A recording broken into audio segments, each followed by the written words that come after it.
Hi there, welcome along. Today I'm going to be doing the rounds with Terri Harper. Terri, really lovely to see you. How's life been? What have you been up to? Training hard, I guess? Yeah, training hard. Busy with the new house and stuff like that. Just quite a few things really, keeping myself busy. With the new house, have you been doing any sort of DIY bits and getting involved with that? No, kind of left that to the professionals, but I've been doing a bit of gardening with my dad. He's been learning me how to lay a few slabs and stuff and mix a bit of concrete. Oh, Andy stuff, eh? How's training been going? I'm guessing you've been training really hard. Yeah, I was only saying the other day to Andrew when I put post out that I've been training ever since I stepped out of the ring from the Eva fight. Obviously, I went on holiday, I trained over there. So yeah, but we've had to slow it down a bit. Obviously, waiting for the fight date to be confirmed. But we're in a good place, and it's nice to be back in gym now and getting a bit more normality back to his life. That is, of course, your fight with Natasha Jones. We'll get stuck into that in just a minute. So we are going to be doing 6 3-minute rounds today, okay? All a bit of fun. The aim of the game is you've got to answer as many questions as you can in those 3 minutes. Are you ready, Terri? Ready as I'll be. Let's do this. Okay, first section is life before boxing. Tell me about what's your happiest childhood memory, do you think? Probably when I was playing football. I played for the boys team when I was younger, and then I moved up to the girls team. And I say they were me enjoying sport with less stress, I could say. What did you want to be when you grew up? A police officer. Did you? Yeah. Oh, I can always remember going to school to my nan's after school and watching Street Crime UK, and always saying I'm going to be a police officer definitely. But here I am getting punched in the face instead. What was school like for you? Were you I guess really sporty? Were you class clown? Were you quite quiet? I was quiet. I'm really quiet. A bit of a teacher's pet. I remember people used to take me car because I was running to my lessons, so I won't be late. And that's even in secondary school. Like I can remember in year 11, when I was in year 11, 16 years old, I got caught on the phone and I was nearly crying because I got told off. That just shows how much a teacher's pet I was. I love sport. I always been extracurriculum in PE and stuff like that. So yeah, I enjoyed school. So how did you get into boxing then? Randomly one day watching Jack Osborne, Adrenaline Junkie, and then I think you're doing like a Muay Thai boxing on there, and then my dad were like, "What do you reckon to gain boxing a try?" So we went and found a local amateur club, and that was it ever since. Do you remember your first day walking into a boxing gym, and what was that like? Yeah, I can remember walking in, the smell of the sweat and stuff, because I've been used to doing football before, so it was completely different. But like they say, we being a male-dominated sport, I was kind of used to training with the boys, and obviously from my football days. So it wasn't uncomfortable for me in that situation. But yeah, it's totally different. And obviously coming from football, which is a team sport, to boxing, which is an individual sport, complete switch. But I left my football days behind ever since that day. Because you, having known this, because we've actually done a piece, haven't we, down in the chip shop where you used to work. You were juggling full-time job work and everything like that, weren't you? Chip shop. I was doing my university degree, which was sports coaching, and obviously training as well for my boxing. It's fascinating, isn't it? Working in a chip shop, but you've got to keep your weight down. How do the two go hand in hand? How do you not just have a little chip? No, there were times where I did have a little chip, but I think meal prepping helped me a lot. But it was hard. But to be fair, I think I've ate that many chips and fish and stuff. I kind of put myself off. We're just out of time in that round, but just one more. What was the moment for you that you realised that actually boxing was something you wanted to do, and you realised that you had the talent for it? When first time I stepped back into the gym after having all that time off, I always say it was a bit of a blessing to have that time off to make me realise how much I do love the sport, and the fact that Andrew gave me my second chance, and the fact that I got paid for it was even a bit more. like a win-win situation, really. It's bonus, isn't it? Getting paid for something you love. It's a Yeah. brilliant thing. Right, that brings us nicely on to the second round, which is your career in boxing. Tell me, you've had an amazing professional career so far. Well, what's been the defining moment for you? I'm guessing it's going to be the world title. Yeah, 100%. The fight at the Sheffield Arena for the WBC against Diva, I think that's where it clicked for me that I have got talent and I can fight these top female athletes and I deserve to be on the main stage. I think I kind of proved to myself that I do, and now it's time to stick it with both hands and run with it. That was your fight again, Eva Wallström. What a night that was. I mean, for us working at Sky, we remember some brilliant, brilliant scenes when your partner, Jen, the celebration, absolutely amazing on the outside, sorry, in the crowd going absolutely berserk. Have you seen them? Yeah, there's a few clips that I've seen. I always say she's a character, and I just love how she gets the rest of the crowd going. And she's one in a million, really. And I think it's nice to see. Usually, you see people's partners at ringside like all nervous and stuff, but Jenna's there, up dancing and just enjoying the moment. What would you say? What's the motivation for you? I'd say it's the fact that Andrew's took such a big gamble and a risk in me, so I always feel like I owe it to him. I want to get to the top for Andrew and as well as change my life and have a better life for my family. And I've got a younger sister, she's 3 years old, so I want to show her that you can achieve anything in life, really, and they're my biggest motivations. We expect your fight with Natasha Jonas to be rescheduled very, very soon. How are preparations going for that? Yeah, in a good place. I think we need to slow it down for a week or so because we're still waiting for that fight date. But yeah, we're in a good place and I'm enjoying training. Because I guess that's been one of the hardest things, isn't it, in lockdown, is maintaining the level of training. You know you have a fight date potentially soon, but it's managing not peaking too soon, I guess. Yeah, we got told at the very beginning to stay ready. I was thinking I'd be back in the gym back in the ring around mid-July, and then obviously still not got the fight date. But I just think if I weren't training, what else? I'd be sat at home probably getting fat. So I think it's been good that I've stuck to a routine. Even if I've had steady sessions, it's kept me on top of my weight and stuff like that. And now we're ready to go and next few weeks start stepping up training. How do you beat Natasha? Pressure. She can't handle the pressure, and I've got a good engine, and I'm just going to be relentless and just keep going. If you could pick your ideal next 3 opponents to fight, who would they be? Obviously, I've got mandatory, which is Katrina Fanders, so I'd like to take her off, and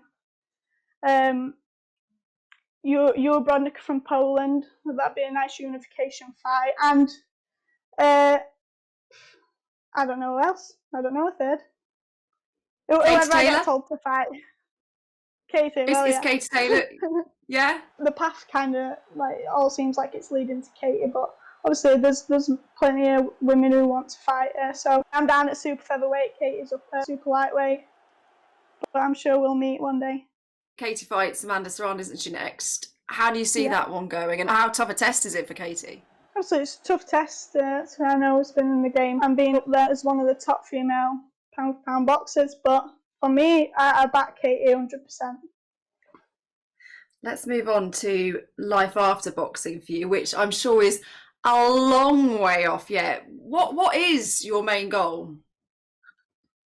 Obviously unify, move up the weights, and then I'd like to be able to give back.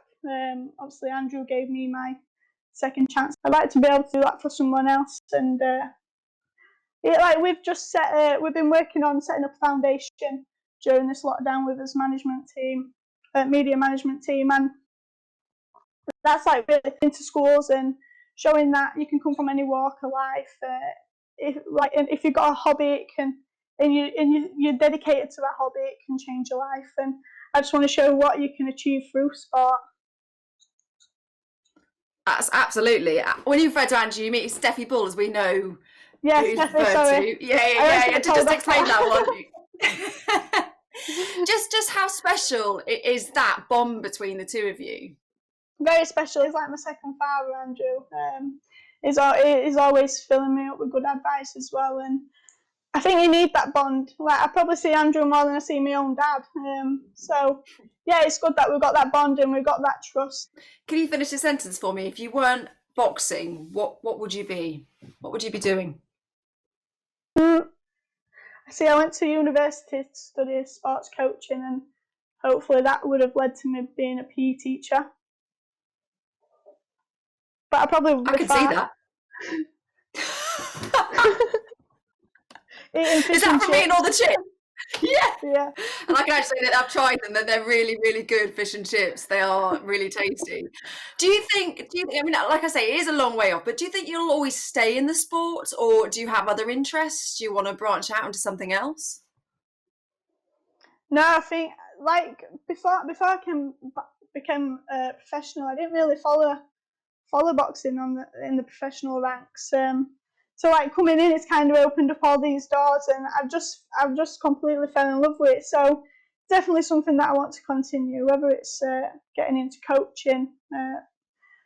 I don't know, even if I don't know. Yeah, I just want to keep coaching in boxing if that, when my time's done, pass on my knowledge. Which is a long way off. But how do you think you'd like to be remembered in boxing? I like to be remembered as the girl that's came from the chip shop. And you can come from any walk. No, I'm joking. No, I just want to show that you can come from any walk of life, and just like I said, if you're dedicated, you can achieve many things. Brilliant words. Right, let's move on to your personal life. How do you switch off, Terri? I don't switch off, and that's probably a bad thing. I'll come home and just like watching YouTuber fighters, or I need to switch off from social media sometimes, I think. So there has been a few days where I'll just turn my phone off and come away from it a bit. But yeah, I'm always like thinking of the next step. But I need to remember to stay focused on the fight that's in front of me and that's coming up before I start thinking beyond that. But that's just thinking of future opponents and stuff like that. But Jenna's good at keeping me grounded and taking mind off boxing sometimes. How much of an influence is your partner Jen on your life and your career?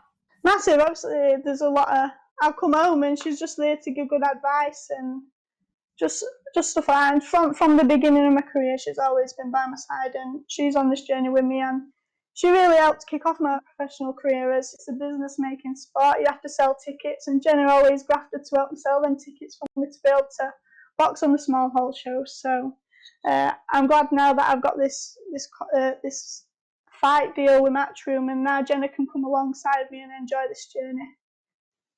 How did you meet? Facebook. No, I'm joking. I would say Facebook. She's we're in like side by side villages, so she's a family friend, and she knows mum. So that's like how we got to meet, and here we are 4 years later, engaged, house together, and God knows what's going to happen next. Amazing. You're a role model. I mean, you're breaking down barriers in women's sport. Do you see yourself as a role model, and do you embrace it? Do you enjoy that? I didn't see it for a long time, until like Andrew was saying, Terri, you gotta, like, there'll be times when I go on holiday.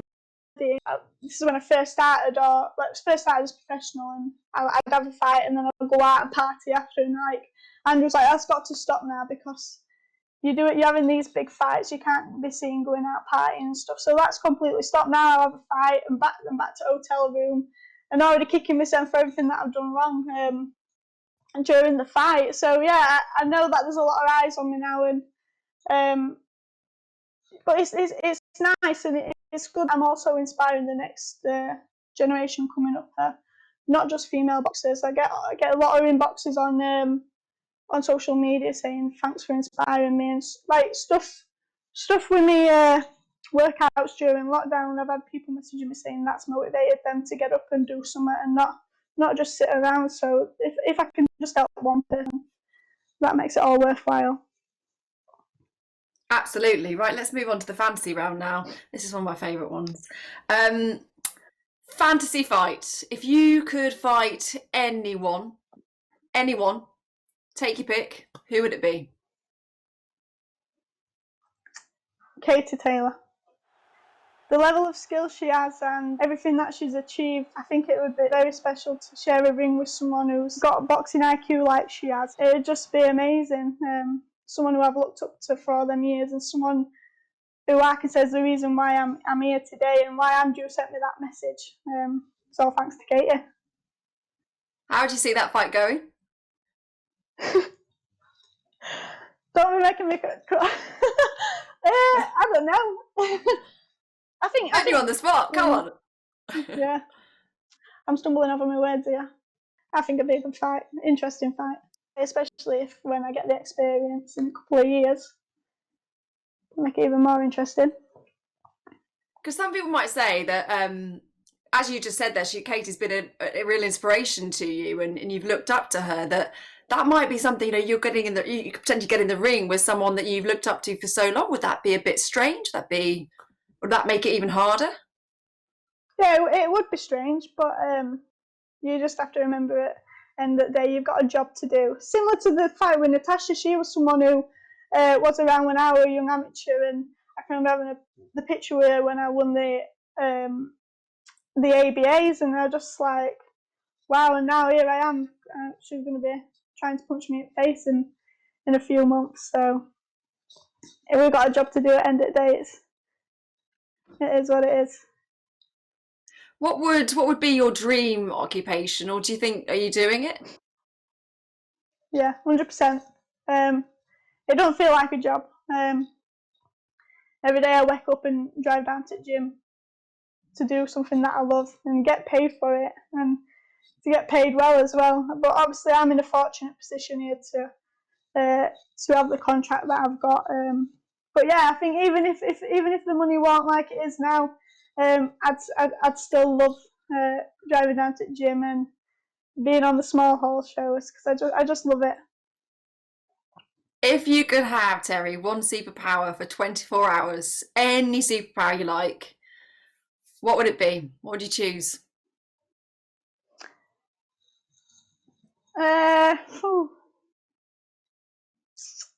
Probably mind reading.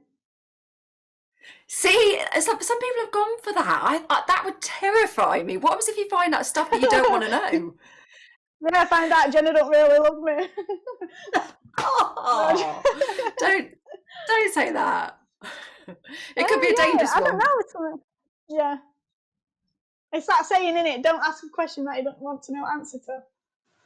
That is very true. Right, this is the final round. This is all about lock down your boxing essentials. If you have one song, Terri, to listen to on repeat to keep you going on through lockdown, what is your song of choice? It's got to be a Jerry Cinnamon one, and I'd glue one off his new album, and it's probably Head in the Clouds by Jerry Cinnamon. Great choice. If you had one meal to eat, your favourite meal in isolation, what would that be? Spaghetti bolognese and garlic bread. Cooked by you? I don't know. No, just a nice Italian restaurant. That'd be nice to go to. Yeah, wouldn't it? But you're in lockdown, so you can't. So it's going to have to be delivery. Yeah, that's it. Yeah, delivered. I thought you were going to say fish and chips there, but never mind. One item to have in isolation. What item would be the thing that you'd want? To do with boxing or anything? Anything.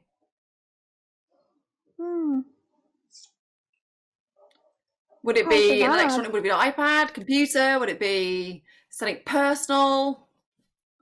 What's the one thing that you can't live without?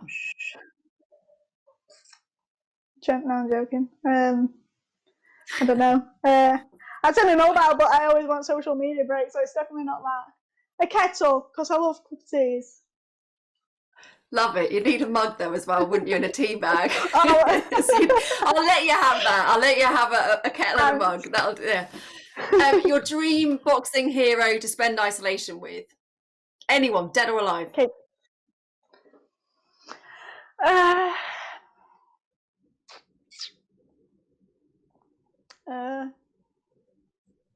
I keep saying Kate Taylor. I can't just keep going with Kate, can I? Yeah, you can. You can have Katie Taylor, because if you're in lockdown with Katie Taylor, you can We get could spar. this whole. There you go. There you go, and then you can have a boxing bag as your item in isolation. Finally, we're almost out of time. One fight. What would be your one fight to pick to watch on repeat? To watch on repeat. I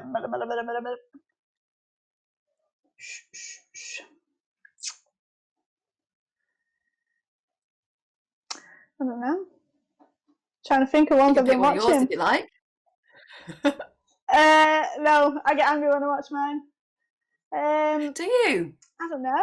Yeah, because it just makes me cringe when I make mistakes. Really? How often do you watch your fights back? I watch them a couple of times straight after the fight, and then that's it. Do you analyse them, pick them to pieces, and go over and over them, or are you able to? Yeah. Ah. I'm like, okay, so maybe not one of yours. No. What's that? One with Lomachenko. Good choice. Do you know what, Terri? It's been an absolute pleasure. Love talking to you today. Thank you for doing the rounds with us. And hopefully, let's get this fight date announced soon. Best of luck. Yes, fingers crossed. Thank you.